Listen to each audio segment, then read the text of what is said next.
Olá pessoal, sejam bem-vindos aí a mais uma videoaula, né, sobre introdução ao Haskell. E hoje nós vamos falar um assunto muito importante que é sobre recursão.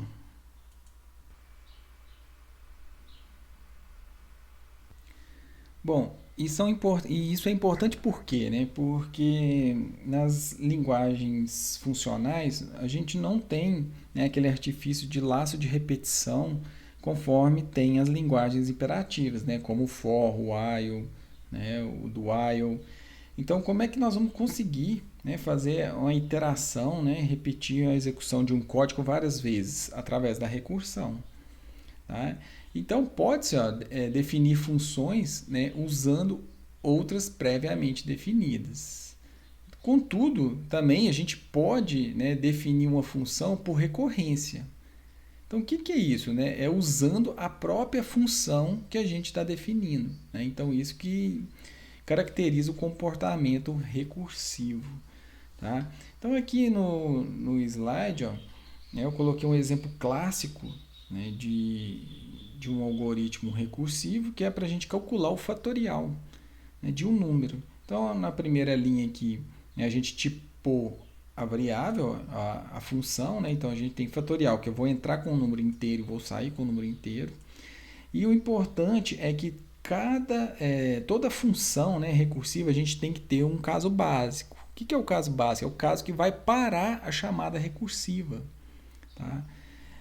Então, o caso básico aqui no caso do fatorial é quando o fatorial de zero. Né? Então, qual que é o fatorial de zero? O fatorial de zero já é predefinido, é 1. Né? Então, aqui a gente vai agora partir para a declaração recursiva mesmo, onde que eu tenho a função, a definição da função, fatorial de n, né? Então o usuário vai passar esse valor em n. O que significa a gente resolver esse fatorial de n? Significa o seguinte, significa que o fatorial de n é o fatorial de n menos 1 vezes esse n. Então, eu fiz o empilhamento aqui, as chamadas recursivas da função aqui, né, do lado. Ó. Então, a gente pode ver o que é resolver o problema de fatorial de 5. É a gente resolver o fatorial de 4, que eu não sei quanto que é, mas isso aqui eu vou ter uma resposta disso, vezes o 5 que a gente tem atualmente. Ó. Beleza, então a gente vai resolvendo. Cara, o que é o fatorial de 4? Né? O fatorial de 4 é fatorial de 3, que eu não sei quanto que é, né? Mas eu vou manter o 4 aqui para eu multiplicar depois. E assim eu vou chamando recursivamente. Ó. O que é o fatorial de 3? É o fatorial de 2 vezes o n atual, que é 3. Fatorial de 1 é o fatorial de 2, né? Que é? O fatorial de 1 vezes o n atual, que é o 2. Até a gente chegar no caso básico. Quando eu cheguei no caso básico, que é o fatorial de 0, eu consigo resolver através dessa função aqui, ó, né, que é o caso básico, e aí finalmente eu vou ter o retorno de que a gente tem 1. Né? Então o resultado de fatorial de 0 é 1. Beleza. Com o fatorial de 0, 1,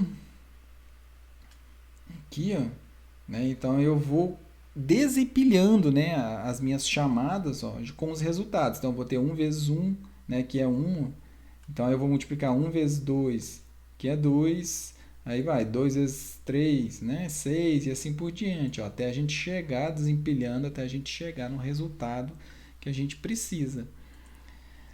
É só uma curiosidade, né? Então a chamada recursiva, a gente, olha só que interessante. Então, como que é a resolução dela, né? Eu estou usando a própria função, né, para eu definir a solução do problema. Então, até por isso que eu pus essa imagem aqui, ó, né, uma brincadeira em que a gente tem aqui esse produto, né, e na capa do produto a gente tem o próprio produto. Então, se você fosse, né, dando um zoom aqui nessa imagem, né, então você ia pegar aqui, ó, nessa capa aqui, você tem o próprio produto aqui, ó, né, na mão dessa senhora aqui. Isso aqui ia ser chamado recursivamente, né, se a gente tivesse um microscópio que ia aumentando o zoom, e isso aqui estaria mostrando infinitamente, né? Porque não tem um caso de parada aqui, tá? Então usei essa imagem aí só como uma brincadeira aí da recursão. Nesse caso que eu resolvi esse problema do fatorial, né, eu utilizei o que? Né, aquele efeito de usar duas funções com o mesmo nome, né? Eu meio que estou fazendo um condicional aqui usando a função com dois nomes, né, em que se ele não entrou no caso básico, ele vai procurar a resposta lá na linha de baixo, né, que é com o fatorial de n. Então isso aqui eu estou meio que simulando a condição conforme a gente viu em aulas passadas. Contudo, a gente pode fazer essa solução aí para o fatorial, né, utilizando aquelas outras opções de criação de condição, né, que é o comando de guarda e também o if e o else. Né? Então, como é que eu faria isso aqui? Né? Só para a gente praticar um pouco. Ó. Então, eu poderia criar aqui um fatorial de n. Então, usando o comando de guarda, olha o tanto que vai, né, também é uma solução simples. Eu vou pegar, então, sempre a gente tem que pensar o quê? O caso base, né? Qual que seria o caso base? A gente já sabe, ó, o fatorial de n. Se o n for igual a zero, a gente vai ter como resposta 1. Ok. E o caso recursivo? Ó? Então, por outro lado, ó, então vou usar o otherwise. Vou fazer o seguinte, ó, eu vou fazer aqui n vezes o quê? Vezes o fatorial, olha a chamada recursiva, fatorial. Só que eu vou ter que reduzir o n, ó, né, que é de n menos 1. Então, aqui eu tenho a criação aqui do meu, na minha segunda versão do fatorial. Né, a gente pode dar um reload aqui, ó, para a gente testar. Fatorial de 5, 120, correto. E a gente poderia fazer essa recursão também, então utilizando o if e o then else, né? Então eu poderia fazer assim, ó, fatorial, eu vou comentar essa função aqui de cima, né, para a gente não ter ambiguidade de nome. Então como é que eu faria isso aqui, ó? O fatorial de n, o que seria? Seria o seguinte, ó, se o n for igual a zero, então eu vou retornar 1. Se não, quebrar ele aqui, ó. Se não, o que eu vou fazer? A mesma coisa, eu vou fazer n vezes a chamada recursiva, ó, fatorial de n menos 1. Pronto, salvei. Vamos aplicar o reload novamente e vamos fazer o fatorial de 5. A gente tem 120. Né? Então, eu apresentei aí 3 formas diferentes da gente resolver esse problema do fatorial, né, de forma recursiva.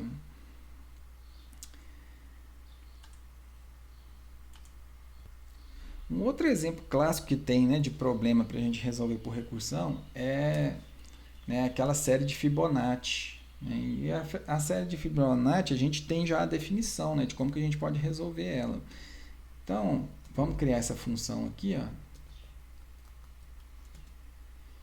em que diz, né, qual que é o termo, né, do enésimo, quanto que é, né, na série de Fibonacci o enésimo número. Né? Então, é esse que a gente está tentando resolver. E a série de Fibonacci, né, então a gente tem que, como é que são os termos? Né? Então, o primeiro termo da série é o 0, depois a gente tem o 1. Então, a gente sempre soma, né, os dois últimos elementos para ser o próximo elemento da série. Então, qual que é o próximo elemento? Então, 1 mais 0 dá 1. Qual que é o próximo elemento? 1 mais 1 dá 2. 2 mais 1 dá 3. Então, 3 mais 2, 5. Né? E assim por diante. Tá? Então, né, só relembrando esse problema clássico aí, né? Beleza. Então, quais são os casos, né, os casos básicos aqui, ó, que a gente tem? A gente tem que, ó, Fibonacci de 0, a gente sabe que é 0. Né? O Fibonacci de 1, a gente sabe que é 1. A gente tem que ter esses dois elementos básicos aí para a gente calcular os próximos, né? Bom, beleza. E o que o algoritmo diz para a gente achar o enésimo termo, né, de Fibonacci? É a gente fazer duas chamadas recursivas para a gente somar esses dois, né, esses dois resultados. Uma com o valor de n menos 1 e outra com o valor de n menos 2. Lembrando que se, né, o compilador achar aqui, ó, né, um operador na chamada, ele vai imaginar que ele está chamando o algoritmo Fibonacci, né, e subtraindo menos 2 depois, mas não é isso que a gente quer. A gente que é subtrair já o parâmetro aqui, ó. Eu vou aplicar essa mesma operação aqui para o Fibonacci de -1. Então, essa aqui é a solução clássica aí recursiva, tá? Para esse algoritmo para achar o enésimo termo da série de Fibonacci. Ó. Então, vou salvar, vamos dar um reload, ok. Fibonacci, vamos pegar aí o terceiro elemento, ó, que é o 2, que é exatamente, né, o que a gente tinha feito aqui manualmente. Me dá então o quinto elemento, ó, é o 5, exatamente o quinto elemento que a gente tinha feito aqui. Então isso aqui, né, é o algoritmo recursivo para a solução desse problema. A gente tem um problema legal também que a gente pode resolver por recursão, é o seguinte, ó, é quantos números múltiplos de 7, por exemplo, existem entre 0 e um enésimo termo.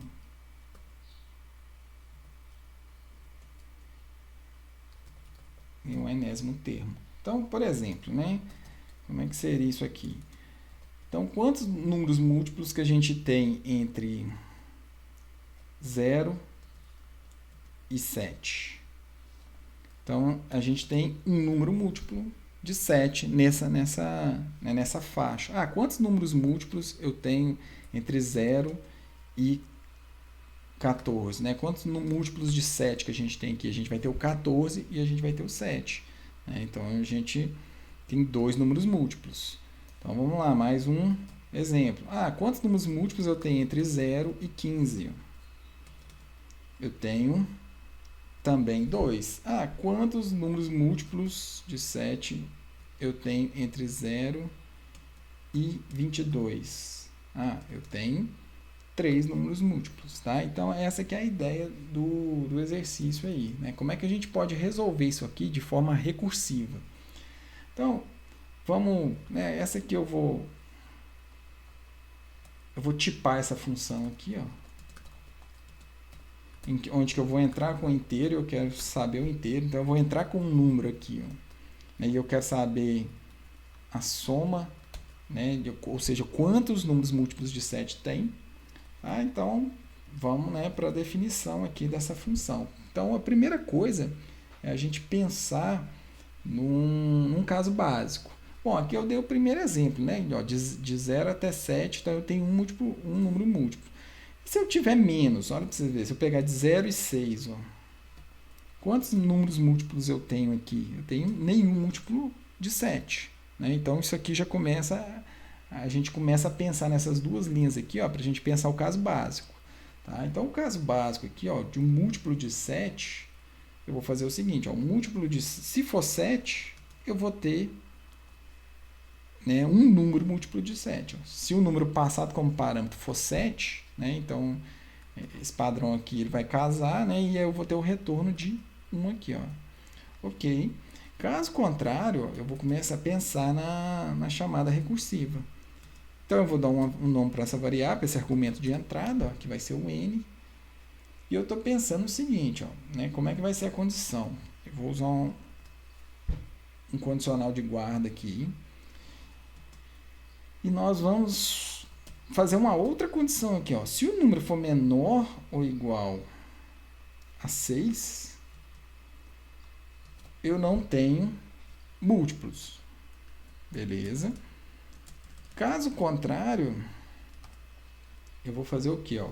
Um otherwise, eu vou somar mais um, porque toda vez que, né, ele não é menor do que isso aqui e que ele não é 7, né, nenhum desses dois casos básicos foram acionados, então quer dizer que ali eu tenho pelo menos um número. Né? Então, o que eu vou fazer? Ó? Eu vou somar mais um, né, porque eu estou contando a quantidade de múltiplos. Beleza. E aí eu vou simplesmente aqui agora chamar, né, recursivamente essa função, subtraindo de 7. Tá? Então, essa aqui que vai ser a ideia da minha função. Então, ó, se eu passar 22, né, o que seria a ideia? Se eu passei o número 22, o 22 ele não é 7, ele não é menor do que 6. Então, o que vai acontecer? Ó? Eu vou somar mais um, né? Então, eu vou fazer uma soma aqui, ó, de mais um, e eu vou chamar recursivamente, né, 22 menos 7. Que a gente tem aqui 22 menos 7, a gente tem uma chamada de 15. Então, se eu chamar isso aqui recursivamente novamente, o que a gente vai fazer? O 15, ele não é nem 7, nem menor do que 6, ou igual a 6. Então, essa chamada recursiva, ela vai o quê? Somar mais um, né? Nós vamos ter a soma de mais um, e a gente vai subtrair aqui, né? 15 menos 7, que a gente tem o valor de 8, ok? Então, a gente está chamando recursivamente novamente aqui, ó. Então, o que vai acontecer? Ó? Eu vou somar mais um, né? Então, vou colocar mais um parênteses aqui, ó, dessa chamada recursiva. Eu vou ter, ó, mais um. E agora a gente vai ter o quê? Nós vamos ter 8 menos 7, que vai dar 1. Então, finalmente aqui, ó, né, nós vamos conseguir encontrar um caso básico aqui. Ó. Por quê? Esse múltiplo de 7, onde que ele vai cair aqui? Ó? Esse múltiplo de 1. Né? Então, 1 é menor do que 6. Então, o que eu vou retornar? Eu vou retornar 0. Então, o que vai acontecer aqui? Ó? Essa chamada recursiva, a gente já tem finalmente o resultado dela, que é 0. E aí, o desempilhamento, né, é feito para a gente pegar os valores. Então, essa operação aqui, ó, a gente tem o valor de 1. Nessa operação aqui, nós temos o valor de 2. E, finalmente, no último desempilhamento, a gente vai ter o resultado de 3. Tá? Então, foi assim que eu, né, consegui resolver esse problema aí de descobrir quantos números múltiplos de 7 a gente tem entre 0 e aquele número que foi passado como parâmetro. Ok? Espero que vocês tenham entendido aí. Para a gente praticar, então, eu selecionei alguns exercícios para a gente fazer junto. Tá? E o primeiro exercício diz o seguinte, ó, crie uma função recursiva para calcular a potência de um número.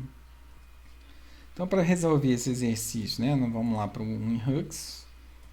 Então, vamos criar aqui, ó, um algoritmo recursivo para calcular a potência de um número. Beleza. Então, qual que é a ideia disso aqui, né? Vamos criar, então, uma função aqui chamada potência.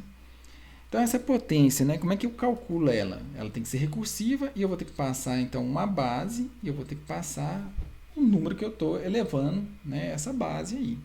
Ok? Então, a ideia aqui principal é essa. Como é que a gente pode resolver isso? Vamos pensar sempre no caso básico. Né? Como é que seria o caso básico? Eu vou resolver isso aqui pelo comando de guarda. Então, o caso básico vai ser o seguinte, qualquer número, né, que, vamos supor, pode ser, eu vou fazer o seguinte, ó, se um número, a potência no caso aqui, né, vamos fazer assim, ó, a potência for igual, qualquer número elevado a 0, a gente sabe que ele é 1. Olha que interessante. Beleza. E agora a gente vai fazer o que? As múltiplas multiplicações aqui, né? Do que a potência, né? A potenciação exige. Então, eu vou usar o otherwise. E esse otherwise vai me devolver o quê? Ó? Vai me devolver essa base vezes o quê? Vezes, eu vou usar aqui, ó, a recursão para passar assim, ó, a potência. Essa potência, eu vou manter a base, né? Então, eu vou multiplicar isso aqui vezes o quê? Vezes o que a recursão me der, né? Vezes o que o empilhamento aqui me retornar. E aqui, ó, o que vai mudar vai ser a potência, que eu vou ter que subtrair ela uma vez, ou seja, eu já multipliquei ela uma vez. Né? Então, essa aqui que é a ideia. Então, eu estou chamando recursivamente, mantendo a base, só que eu estou subtraindo o expoente aqui, ó.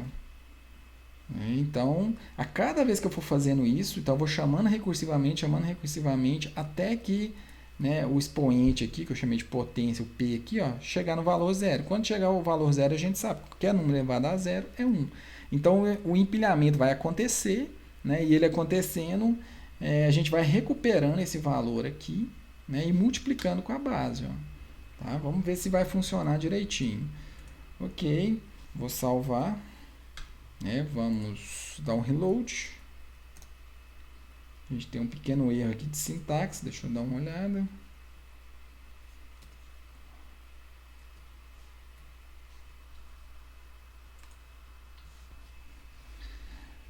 Bom, e analisando aqui o problema, aqui eu acho que está tudo correto.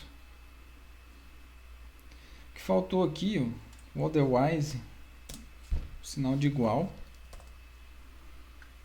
não influencia, né, na resolução aqui do exercício anterior, o sinal de igual, mas ele influencia, né, para você criar as estruturas abaixo do otherwise, porque ele fica esperando mais alguma coisa, né, mais alguma expressão. Então, eu só coloquei o igual aqui, salvei, vou dar um reload, beleza, sem problemas. Então, agora a gente vai chamar potência 2 elevado a 4. A gente tem 16. Ó. 2 elevado a 5. A gente tem 32. Né? Então, funcionou conforme a gente tinha planejado aqui. Né? Então, se eu passar o valor 4 aqui, ó, o que vai acontecer?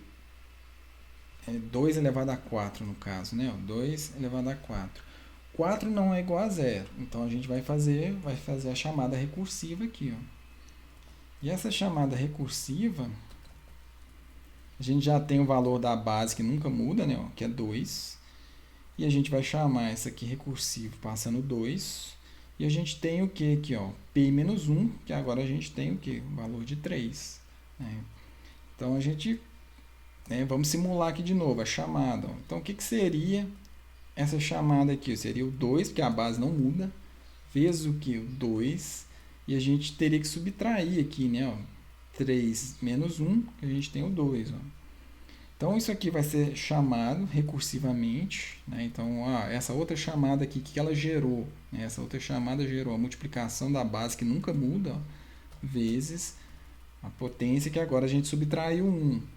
Mesma coisa agora. A gente fez mais uma chamada, mantendo a potência. Né? Então, a gente vai pegar aqui, ó, 2 vezes... E agora a gente tem o valor aqui de 0. Finalmente, a gente chega no caso básico. Porque o caso básico é quanto esse parâmetro aqui, ó, né, que agora está a 0. Né, então, a gente passou 0. P igual a 0? Né, então, finalmente aqui, a gente começa a desempilhar as nossas chamadas. Então, isso aqui, ó, a gente sabe que deu 1. Então, a gente volta na multiplicação desempilhando. Ó. Isso aqui, a gente sabe que deu 2. Isso aqui, a gente sabe que deu... Tem um parênteses aqui, né? Beleza. Esse aqui a gente sabe que deu 4. Esse aqui a gente sabe que deu 8. E, finalmente, a gente sabe que isso aqui dá 16. Ó. Então, é assim que é feito, né, internamente, é assim que o compilador do Haskell, né, faz essas chamadas, empilhando os valores. A cada chamada, né, ele vai multiplicar 2 vezes o quê? O retorno disso aqui. Beleza, e o que é isso aqui? Isso aqui é 2 vezes o retorno disso aqui. E o que é isso aqui que eu acabei de selecionar? É 2 vezes o retorno que vai vir disso aqui. Então, a gente confia nas chamadas recursivas. Então, o empilhamento você para o processamento atual e chama, né, mais a execução do método novamente, né, e espera o retorno disso para você desempilhar e finalmente calcular o valor final aí da recursão. Tá? Eu vou parar nessa videoaula por aqui e a gente continua a resolução desses exercícios aí na próxima videoaula. Valeu, pessoal!